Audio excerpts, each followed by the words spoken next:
আসসালামু আলাইকুম। আমার মাগুরাবাসীকে জানাই অভিনন্দন এবং জুম্মা মুবারক। সুপ্রিয় দর্শক শ্রোতা, আপনারা জানেন যে মাগুরা ২ আসনে বাবু নিতাই রায়চৌধুরী বেসরকারিভাবে ধানের শীষ প্রতীক নিয়ে নির্বাচিত হয়েছে। এখন মাগুরা ২ আসনে যত ভোটার আছে তাদেরকে অবশ্যই ধন্যবাদ জানাই এবং তাদের প্রতি চির কৃতজ্ঞতা জানাই। সেই সাথে মাগুরা ২ আসনের যারা বিএনপির নেতৃবৃন্দ রয়েছেন তাদের উদ্দেশ্যে কিছু কথা আমি বলতে চাচ্ছি। মাগুরা ২ আসনের সাধারণ জনগণ সাধারণ ভোটার যারা রয়েছেন তাদের প্রতি আমার কোনো অভিযোগ নেই, অতএব তাদের প্রতি আমার চিরকৃতজ্ঞতা থাকবে সারা জীবন যে এবার কারুর কথা না শুনে ধানের শীষকে আপনারা বিপুল ভোটে বিজয় করেছেন। এখন মাগুরার যে সমস্ত বিএনপির নেতৃবৃন্দ রয়েছে তাদের উদ্দেশ্যে কিছু কথা বলবো। আমার আজকের এই ভিডিও কারোর কাছে হয়তো বা খারাপ লাগতে পারে, কারোর কাছে ভালো লাগতে পারে। খারাপ লাগলে কিছু করার নাই। যারা নেতা তাদের কথা শুনতে হবে, তাদের কথা হজম করতে হবে। সাধারণ মানুষের কথা হজম করতে যদি না পারেন তাহলে আপনারা কোনো নেতাই না। আপনারা নেতা হয়ে নিজেকে বিশাল কিছু মনে করেন। আপনি যে নেতা, আপনার পিছনে যদি আপনার জনগণ না থাকে, যদি লোক না থাকে, তাহলে আপনি কিসের নেতা? আজকের এই ভিডিওটা আপনাদেরকে মনোযোগ দিয়ে শোনার অনুরোধ জানাচ্ছি। শেষ পর্যন্ত দেখে আপনার মতামত আপনি জানিয়ে যান। আপনি আমারে দুটো গালি দিয়েন, তাতেও কোনো আপত্তি নেই, কিন্তু শেষ পর্যন্ত দেখবেন। দর্শক, মাগুরা ২ আসনে আপনারা জানেন যে এই নমিনেশন পাওয়ার আগে কাজী সালিমুল হক, কাজী কামাল কয়েকটা সমাবেশ করেছিল। সেই সমাবেশে বিপুল পরিমাণ এই জনসমর্থন নিয়ে, বিপুল পরিমাণ জনগণ নিয়ে সমাবেশগুলো হয়েছে এবং শোডাউনটা দেখেছেন যে কাজী সালিমুল হক, কাজী কামালের শোডাউনটা কত বড় শোডাউন হয়েছিল। এর ভিতরে নিতাই রায়চৌধুরী কিন্তু কোনো খবরই ছিল না। এখন বিএনপির থেকে নমিনেশন দিয়েছে নিতাই রায়চৌধুরীকে। দেওয়ার পর আমরা যেটি দেখলাম যে কাজী সালিমুল হক, কাজী কামাল স্বতন্ত্র প্রার্থী হিসেবে নির্বাচন করবেন। কেন করবেন? কাজী সালিমুল হক, কাজী কামালের নিজের মুখের কথা যে তার নির্বাচন করার ইচ্ছা ছিল না। তার নেতাকর্মীরা তাকে যেভাবে ভালোবাসা দিয়েছে এবং তার প্রতি যেভাবে আগ্রহ প্রকাশ করেছে, এতে করে কাজী সালিমুল হক, কাজী কামাল নির্বাচন করার আশাবাদ ব্যক্ত করেছে এবং নির্বাচন করবে বলে ঘোষণা দিয়েছে। নমিনেশন যখন পায় না, স্বতন্ত্র নির্বাচন করবে বলে ঘোষণা দিয়েছে। এখন কথা হচ্ছে যে মাগুরা ২ আসন কিন্তু বিএনপির ঘাঁটি, এটা অস্বীকার করার কিছু নাই। দাড়িপাল্লা যে এত ভোট পাইছে, এটা দাড়িপাল্লার জন্য মানে বিশাল একটা ভাগ্যের ব্যাপার আমি মনে করি। এত ভোট দাড়িপাল্লা যে এই মাগুরা ২ আসনে পাবে, এটা কেউ ভাবতেই পারে নাই। এখানে কি হয়েছে জানেন?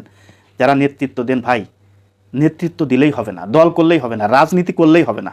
রাজনীতি বুঝতে হবে, রাজনীতি শিখতে হবে। জনাব তারেক রহমানের কাছ থেকে রাজনীতি শেখেন, আমার কাছ থেকে শেখা লাগবে না। আমি রাজনীতিবিদ না, আমি নিজের কিন্তু আমার পেশা আছে, নিজে আমি জব করি, নিজের চাকরি আছে। আমি রাজনীতি করি না, রাজনীতি আমার পেশা না, রাজনীতি আমার নেশা। আমি মাঝে মধ্যে সুযোগ পেলে রাজনীতিতে সময় দিই, না পাইলে দিই না। অতএব আমার কাছ থেকে আপনাদের শিখতে হবে না। আমি সাধারণ একটা ক্ষুদ্র মানুষ, কিন্তু আপনাদের যে ভুলটা আছে এই ভুলটা আপনারা সংশোধন করেন। এতে করে কি হবে জানেন?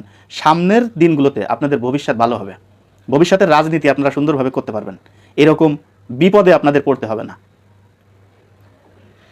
আপনারা যে কাজী সালিমুল হক, কাজী কামাল যখন ঘোষণা দিল যে আমি আর নির্বাচন করব না, তখন আপনাদের উচিত ছিল নিতাই রায়চৌধুরীর পক্ষে ধানের শীষের নির্বাচন করার ঘোষণা দেওয়া উচিত ছিল। অবশ্যই শেষ মুহূর্তে আপনারা নির্বাচনের ধানের শীষের পক্ষে নির্বাচন করেছেন, এটা অস্বীকার করব না, এটা অস্বীকার করার কোনো সুযোগ নাই।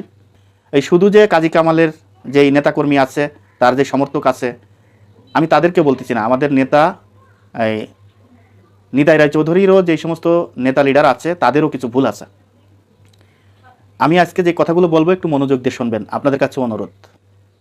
সেটি হলো যে আপনারা যখন নিতাই রায়চৌধুরীর পক্ষে আপনারা নির্বাচনের ঘোষণা দিলেন, বিভিন্ন সভা সমাবেশে যাচ্ছেন, মিছিলে অংশগ্রহণ করতেছেন, আপনাদের যে কর্মীগুলো ছিল যে কাজী কামালের ধানের শীষ পাওয়ার আশায় তারা কাজী কামালের পক্ষে সমাবেশে উপস্থিত ছিল, মিছিলে অংশগ্রহণ করেছিল, মোটরসাইকেল শোডাউনে অংশগ্রহণ করেছিল, আপনাদের অনেক কর্মী ছিল, আমরা দেখেছি। আপনাদের যে কর্মী ছিল, যদি কাজী সালিমুল হক, কাজী কামাল নমিনেশন পেত, বিপুল ভোটে জয়লাভ করত, বিপুল ভোটে।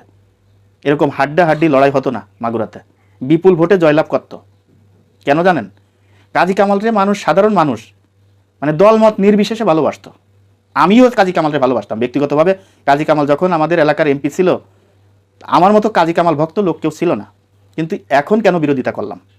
কারণ দল যদি তাকে না চায়, এটা কাজী কামালের ভুলে হোক আর যে জন্যই হোক না কেন, কাজী কামালের কিছু ভুল আছে, কিছু ইন্টারনাল বিষয় আছে যেগুলো আমি এই ভিডিওতে আমি বলতে চাচ্ছি না, যার কারণে সে নমিনেশন পায়নি। সেই কাজী কামালের ভালোবাসার লোকগুলো আজকে নিতাই রায় চৌধুরীকে কি ভোট দিছে? সব ভোট দিছে। এখন বলতে পারেন যে ভোট না দিলে পাশ হলো কীভাবে? পাশ হয়েছে। আমি ভোটারদেরকে আমি ধন্যবাদ জানাই, এবং মাগুরাবাসী যারা আছে, মাগুরা 2-এর যত ভোটার আছে, আমি তাদের কোনো দোষ এখানে দিচ্ছি না, এবং তাদের কোনো ভুল নাই। তারা ভোট না দিলে নিতাই রায় চৌধুরী পাশ হতো না। কিন্তু এই যে নেতৃবৃন্দ, এদের ভুলের কারণে আজকে হাড্ডাহাড্ডি লড়াই হয়েছে। কেন জানেন? বিএনপির অনেক ভোট দাঁড়িপাল্লা গেছে। কেন গেছে জানেন? যারা কাজী সালিমুল হক কাজী কামালের সামনের কাতারে ছিলেন, নেতৃত্ব দিয়েছেন, যারা নেতা, তাদের কিছু ভুল আছে। সেই ভুলগুলো কি জানেন? আমি এমনি এমনি কথাগুলো বলছি না, আমার কাছে অনেক রিপোর্ট আছে। যে রিপোর্টগুলো আমাকে ফোন করে করে মানুষ বলেছে, আমি এজন্যই কিন্তু আপনাদের সামনে এই ভিডিওটি বানাচ্ছি। তা নাহলে আমার কথা বলার কোনো দরকার ছিল না এই নির্বাচনের পরবর্তী সময়। আমার নেতা তো পাশ করছে। এখন কথা হচ্ছে যে আপনারা যে কাজী সালিমুল হক কাজী কামালের নেতৃত্ব পরে যারা দিয়েছেন, তারা যে পরে নিতাই রায় চৌধুরীর সাথে আসছেন, আসার পরবর্তী সময় আপনাদের যে কর্মীগুলো ছিল, কাজী কামালের যে জনসমর্থকগুলো ছিল, এই সমর্থকগুলোর খোঁজখবর কি আপনারা ঠিকমতো নিচ্ছেন? বলতে পারবেন, বুকে হাত দিয়ে কেউ বলতে পারবেন যে তাদের খোঁজখবর আপনারা নিয়েছেন? নেন নাই। এটা আমার কাছে প্রমাণ আছে। বহুত লোক আমাকে ফোন দিছে, বহুত সমর্থক কর্মী, তারা নেতা না, তারা আমাকে ফোন দিয়ে বলেছে যে আমাদেরকে মিছিলে ডাকে না, মিটিংয়ে ডাকে না, সমাবেশে ডাকে না, আমরা এখন কি করব? আমরা তো ভাই আপনার কথা মতো আমরা তো এই ধানের শীষের পক্ষে আমরা মিশে গেলাম, কিন্তু তারপরেও আমাদেরকে কেন ডাকে না? আমরা কি রাজনীতিতে তাহলে কি পাশেই পড়ে থাকবো? আমি তাদেরকে বললাম যে ঠিক আছে, আমি তোমাদের ব্যবস্থা আমি করতেছি। কি করলাম? আমি শতখালীর ইলিয়াস ভাইরে সবাই চেনেন, ইলিয়াস ভাইকে ফোন করলাম। ইলিয়াস ভাইকে ফোন করে আমি তাদের নম্বরের সাথে যোগাযোগ করাই দিলাম। এমনকি খাজা ডাক্তারের ছেলে মুস্তাক ভাইকে আমি ফোন করেছি, কথা হয়েছে, সে ব্যস্ত, সে বিজি, এবং তাকে আমি ভয়েস দিয়েছি, কিন্তু ভয়েসের রেসপন্স কিন্তু আমি পরবর্তীতে পাই নাই। সে আমাকে কোনো উত্তর দেয় নাই, এবং সেই বিষয়টা ডিসকাস করে নাই, সেই বিষয়টা নিয়ে ফাইনাল কোনো কথা সিদ্ধান্ত নেয় নাই। এগুলো করলে কিন্তু নেতৃত্ব দেওয়া যায় না ভাই, আপনি কষ্ট পায়েন না। মুস্তাক ভাই, আপনাকে সম্মান করে বলছি, আপনি কষ্ট নেবেন না আমার কথাই। আজকে এই ভোট কম পাওয়ার পিছনের কারণগুলো আমি তুলে ধরতেছি, যাতে সামনের দিকে এই ভুলগুলো আপনারা না করেন। আমি নয়ন ভাইকে আমি নম্বর দিয়েছিলাম, নয়ন ভাই তাদের সাথে যোগাযোগ করেছে। তাই ছাড়া এই যে কাজী সালিমুল হক কাজী কামালের যত নেতারা আছে, এরা কিন্তু তাদের সাথে যোগাযোগই করে নাই। এটা নাকি রাজনীতি? মানে নিজেরা নেতা হওয়ার জন্য পাগল, কর্মীদের খবর নাই। কর্মীদের খবর না নিলে কর্মীদের কি রাক্ষোভ থাকবে কিনা? সেই রাক্ষোভে কর্মীরা কিন্তু আজকে দাড়িপাল্লায় ভোট দিয়েছে। আমাকে ফোন করে অনেকে বলে যে ভাই এদিকে তো সব দাড়িপাল্লায় ভোট দিচ্ছে, কী হবে না বলা যাচ্ছে না। আজকে কেন এই আতঙ্কে আমরা থাকবো? কেন থাকবো? দেখেন, আজকে যদি নয়ন ভাই, এই চকলেট ভাই যদি আজকে জেলখানায় না থাকতো, নয়ন ভাই চকলেট ভাই কেন জেলখানায় রয়েছে এটারও অনেক ইতিহাস আছে, এটাও বলতে পারি সম্পূর্ণভাবে। যদি বলি তাহলে অনেকের মনে কষ্ট লাগবে, আমি কষ্ট দিতে চাচ্ছি না। তা আমি জাস্ট বলতে চাচ্ছি, এই নয়ন ভাই আর মুন্সি ভাই যদি আজকে বাইরে থাকতো, তাহলে আজকে এই হাড্ডাহাড্ডি লড়াই হতো না, অনেক ভোটে আজকে নিতাই রায় চৌধুরী এগিয়ে থাকতো। নয়ন ভাই তাদের সাথে প্রতিনিয়ত যোগাযোগ করেছে, তাদেরকে ডাকছে, তাদের কথায় তারা সাড়া দিয়েছে। কিন্তু নয়ন ভাই যখনই জেলখানায় চলে গেল, তারপর থেকে তাদের কেউ খোঁজখবর নেয় না। এই নাকি আছে যে নেতৃত্ব দেওয়া? আরে নেতা যদি হতে হয়, আপনার পিছনে জনগণ থাকতে হবে। আপনার পিছনে যদি জনগণ না থাকে, তা আপনি কিসের নেতা? আজকে আমি আপনাদেরকে একটা জিনিস বলি, একটা জিনিস দেখাই।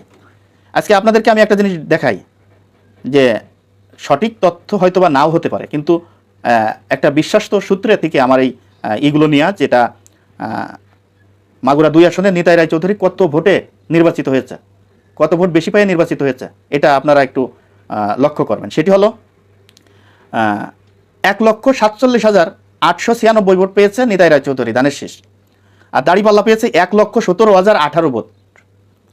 1,17,018 ভোট, 1,17,018 ভোট দাড়িপাল্লা কোথা থেকে পায়? এত লোক দাড়িপাল্লার কোথায় আছে আমার একটু দেখাতে পারবেন? মাগুরা 2 আসনে দাড়িপাল্লার এত ভোট কোথায়? এই ভোটগুলো কোথা থেকে আসছে একটু বলেন তো? বিএনপির ভোট কি দাড়িপাল্লায় যায় নাই? গেছে, বহুত ভোট বিএনপির দাড়িপাল্লায় গেছে। হ্যাঁ, মাগুরা জেলায় চরমোনাইয়ের কিছু সমর্থক আছে, চরমোনাইয়ের অনেক ভোট আছে, এটা আমরা স্বীকার করি। কিন্তু দাঁড়িপাল্লার যে এত ভোট, এটা কোনোভাবেই এটা সম্ভব না। আপনি মিলাই নিয়েন। দেখেন আমাদের হরিশপুর এখানে মাত্র 5 ভোট বেশি পাইছে ধানের শীষ, যেখানে ভোট পাওয়ার কথা মানে অধাঅধি ধানের শীষ বেশি পাওয়ার কথা, সেখানে মাত্র হরিশপুরে আছে যে 986টা ভোট পেয়েছে ধানের শীষে। এরপরে দাঁড়িপাল্লায় পাইছে 981টা, মাত্র 5 ভোট বেশি পাইছে। এরপরে সীমাখালী হিসাব করেন, সীমাখালী ধানের শীষ পাইছে 995টা। সীমাখালী তো বিশাল বড় বড় রাজনীতিবিদ, বিএনপির বিশাল বড় বড় কথা আমরা শুনেছি, সেখানে 995টা ভোট পাইছে মাত্র ধানের শীষ। আর হচ্ছে যে দাঁড়িপাল্লা পাইছে 1144টা। কি এই দাঁড়িপাল্লার এত ভোট কোথায়? হিসাব মিলান ভাই, শুধু শুধু আমাকে গালি দিয়েন না। সামনের রাজনীতি এভাবে করেন না, জনগণের রাজনীতি করেন, কর্মীদের খোঁজ খবর নেন, কর্মীদের ভালোবাসেন, কর্মীদের প্রাধান্য দেন আগে, তারপরে রাজনীতি করেন। নেতা মানে হইলেই তাকে নেতা বলে না, মানুষ যদি তার নেতা না মানে তা সেই নেতার কোনো দাম নেই, সেই নেতার কোনো মূল্য নেই। ভিডিওটি অনেকের কাছে খারাপ লাগতে পারে, খারাপ লাগলেও যেটা সত্য, যেটা সঠিক, আমি সেই কথাটি বলেছি। যদি ভুল হয়ে যায় ক্ষমার দৃষ্টিতে দেখবেন। দর্শক, আজ এই পর্যন্ত। যদি ভিডিওটি ভালো লেগে থাকে তাহলে আপনাদের কাছে অনুরোধ থাকবে ভিডিওটি বেশি বেশি করে শেয়ার করবেন, লাইক করবেন, আপনাদের মতামত আপনারা কমেন্ট বক্সে জানিয়ে যাবেন। দর্শক, ভালো থাকবেন, সুস্থ থাকবেন।